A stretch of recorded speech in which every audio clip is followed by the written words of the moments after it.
Thank you very much. My fellow Americans, good evening.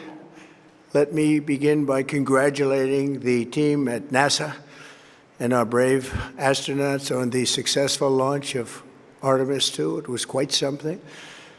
It will be traveling further than any manned rocket has ever flown and will very substantially pass the moon, go around it, and come back home from a distance that has never been done before. It's amazing.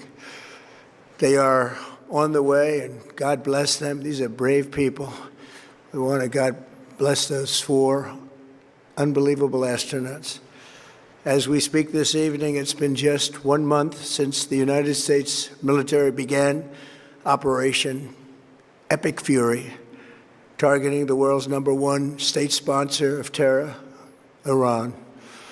In these past 4 weeks, our armed forces have delivered swift, decisive, overwhelming victories on the battlefield, victories like few people have ever seen before.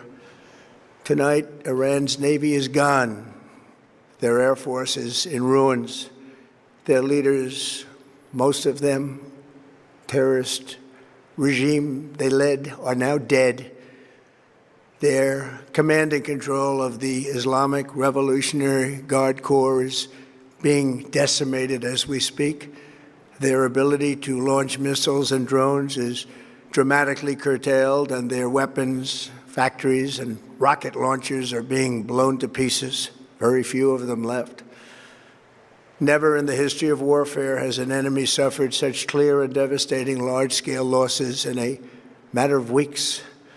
Our enemies are losing, in America, as it has been for 5 years under my presidency, is winning, and now winning bigger than ever before.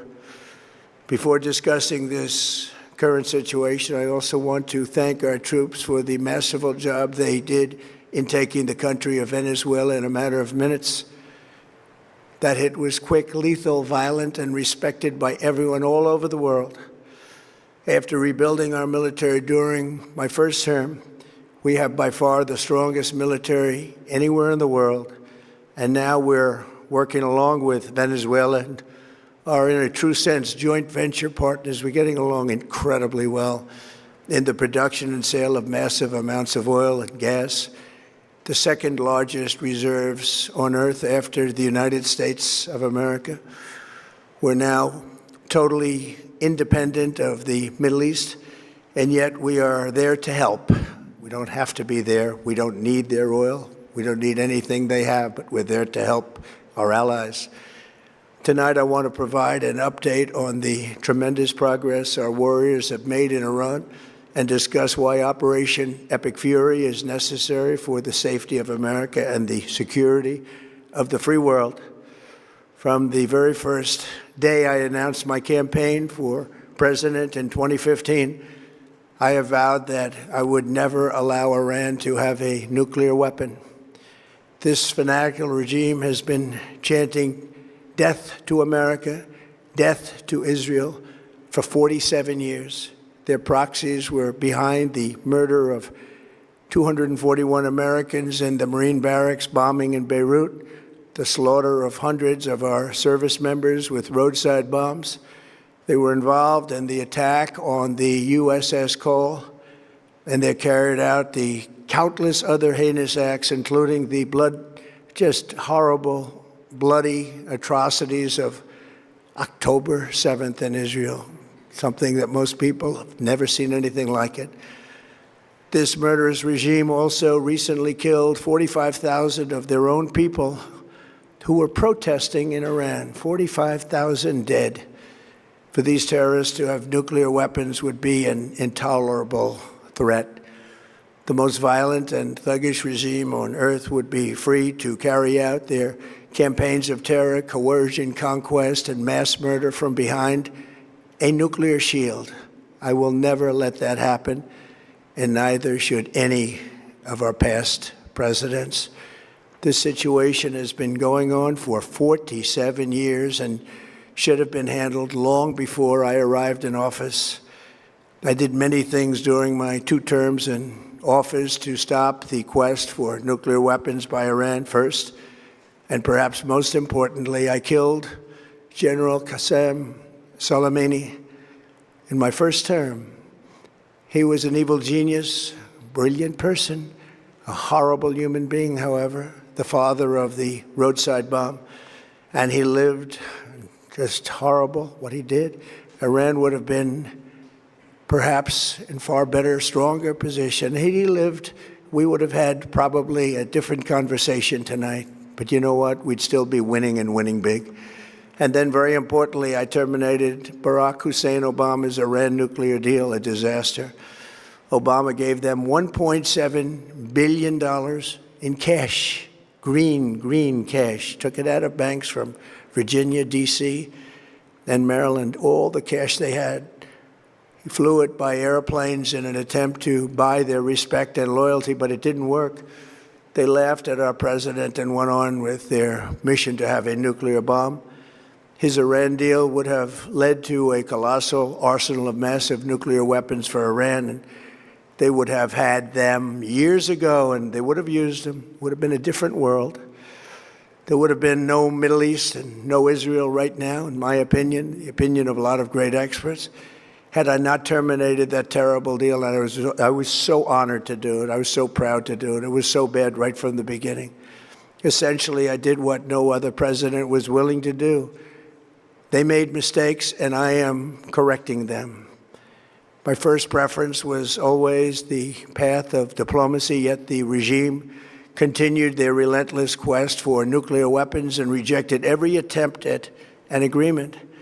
For this reason, in June, I ordered a strike on Iran's key nuclear facilities, an Operation Midnight Hammer. Nobody's ever seen anything like it. Those beautiful B-2 bombers performed magnificently. We totally obliterated those nuclear sites. The regime then sought to rebuild their nuclear program at a totally different location, making clear they had no intention of abandoning their pursuit of nuclear weapons. They were also rapidly building a vast stockpile of conventional ballistic missiles and would soon have had missiles that could reach the American homeland, Europe, and virtually any other place on Earth. Iran's strategy was so obvious. They wanted to produce as many missiles as possible, and they did, with the longest range possible. And they had some weapons that nobody believed they had. We just learned that out. We took them out. We took them all out so that no one would really dare stop them. And their race for a nuclear bomb, a nuclear weapon like nobody's ever seen before. They were right at the doorstep. For years, everyone has said that Iran cannot have nuclear weapons, but in the end, those are just words if you're not willing to take action when the time comes. As I stated in my announcement of Operation Epic Fury, our objectives are very simple and clear. We are systematically dismantling the regime's ability to threaten America or project power outside of their borders. That means eliminating Iran's Navy, which is now absolutely destroyed, hurting their Air Force and their missile program at levels never seen before, and annihilating their defense industrial base. We've done all of it. Their Navy is gone. Their Air Force is gone. Their missiles are just about used up or beaten. Taken together, these actions will cripple Iran military, crush their ability to support terrorist proxies, and deny them the ability to build a nuclear bomb. Our armed forces have been extraordinary. There's never been anything like it militarily. Everyone is talking about it, and tonight I'm pleased to say that these core strategic objectives are nearing completion. As we celebrate this progress, we think especially of the 13 American warriors who have laid down their lives in this fight to prevent our children from ever having to face a nuclear Iran. Twice this past month, I have traveled to Dover Air Force Base, and it's been something. I wanted to be with those heroes as they return to American soil, and I was with them and their families, their parents, their wives, their husbands.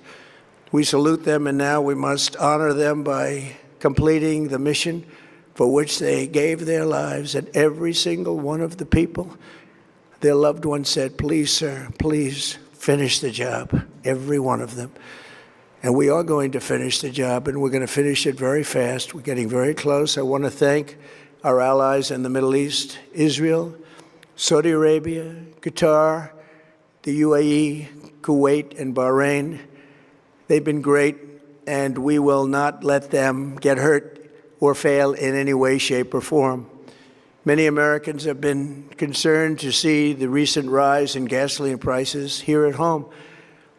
This short-term increase has been entirely the result of the Iranian regime launching deranged terror attacks against commercial oil tankers in neighboring countries that have nothing to do with the conflict.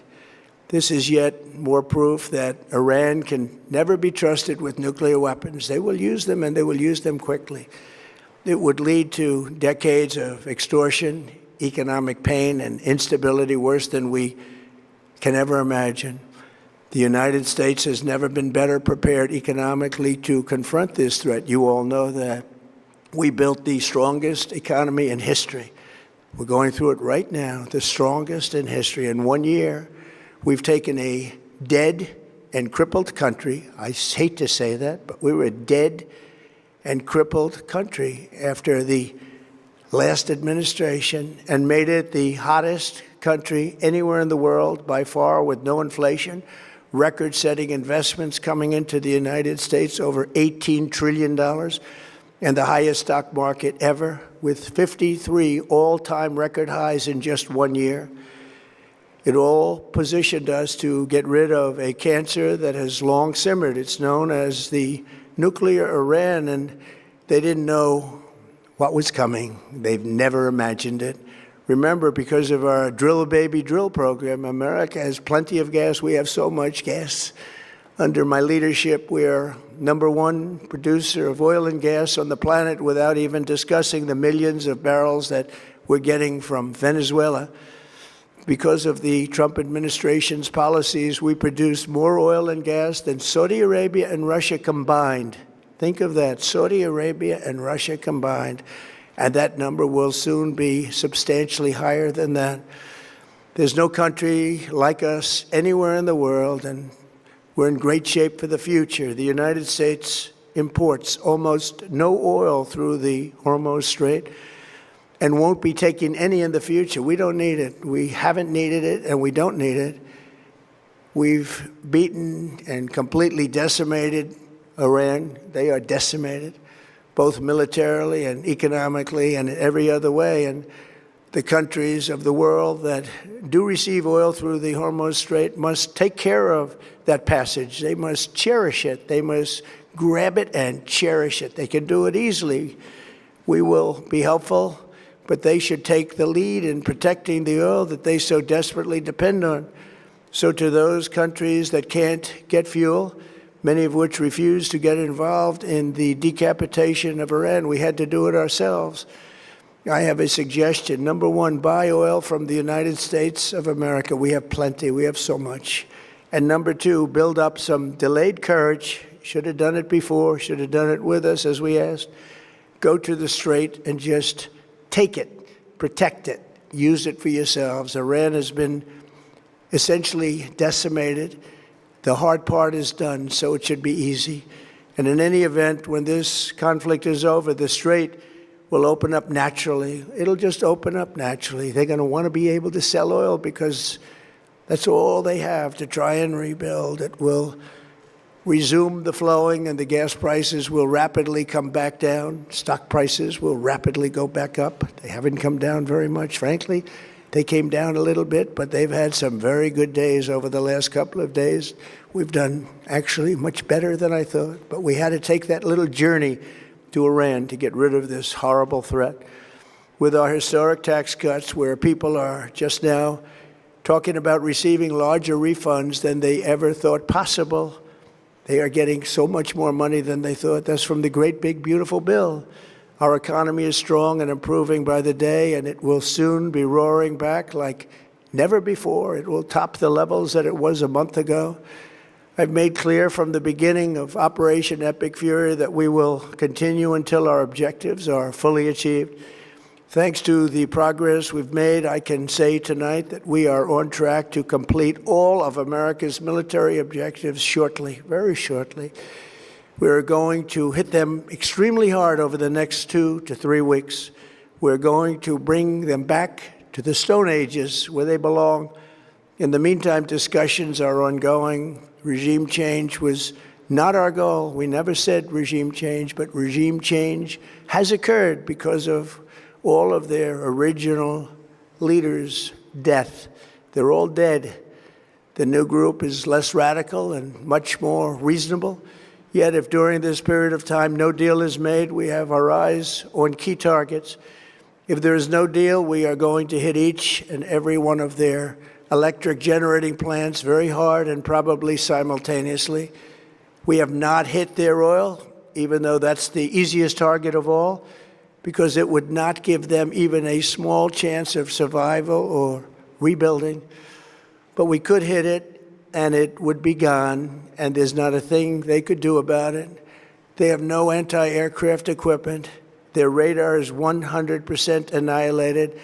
We are unstoppable as a military force. The nuclear sites that we obliterated with the B-2 bombers have been hit so hard that it would take months to get near the nuclear dust, and we have it under intense satellite surveillance and control. If we see them make a move, even a move for it, we'll hit them with missiles very hard again. We have all the cards, they have none. It's very important that we keep this conflict in perspective. American involvement in World War I lasted 1 year, 7 months, and 5 days. World War II lasted for 3 years, 8 months, and 25 days. The Korean War lasted for 3 years, 1 month, and 2 days. The Vietnam War lasted for 19 years, 5 months, and 29 days. Iraq went on for 8 years, 8 months, and 28 days. We are in this military operation so powerful, so brilliant, against one of the most powerful countries for 32 days. And the country has been eviscerated and essentially is really no longer a threat. They were the bully of the Middle East, but they're the bully no longer. This is a true investment in your children and your grandchildren's future. The whole world is watching, and they can't leave the power, strength, and brilliance. They just can't believe what they're seeing. They leave it to your imagination, but they can't believe what they're seeing, the brilliance of the United States military. Tonight, every American can look forward to a day when we are finally free from the wickedness of Iranian aggression and the specter of nuclear blackmail. Because of the actions we have taken, we are on the cusp of ending Iran's sinister threat to America and the world. And I'll tell you, the world is watching. And when we do, when it's all over, the United States will be safer, stronger, more prosperous, and greater than it has ever been before. May God bless the men and women of the United States Armed Forces, and may God bless the United States of America. Thank you very much, and good night.